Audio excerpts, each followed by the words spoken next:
The myth of Medusa begins, as so many Greek tragedies do, with an act of violation.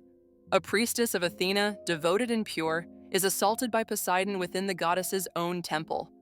But what happens next reveals far more about power than it does about monsters. Athena's response is to transform Medusa into a Gorgon with snakes for hair and a gaze that turns men to stone. This has long been framed as punishment. But in giving Medusa the ability to petrify her attackers with a single look, Athena didn't curse her. She armed her. Medusa wasn't alone. She had sisters, Stheno and Euryale, also Gorgons, immortal and just as formidable. While Medusa was mortal, her sisters were not.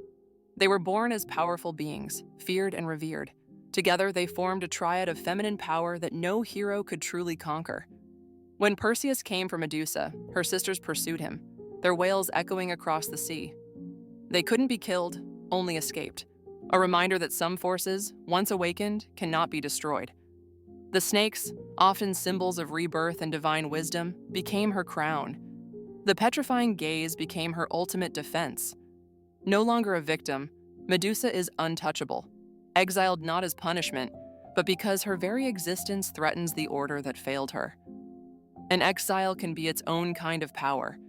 On that remote island, she was no longer prey, she was sovereign.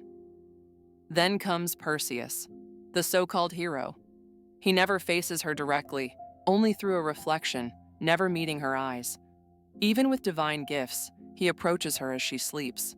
And when he beheads her, the myth tells us something extraordinary happens.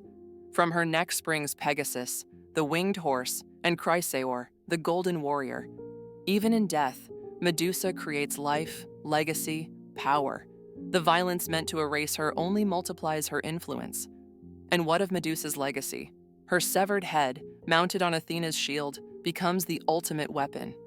A symbol so powerful even in death, it protects the goddess herself. They could kill her, but they couldn't erase her. In fact, they needed her. Her face, once a symbol of terror, becomes a ward against evil, a protector of cities.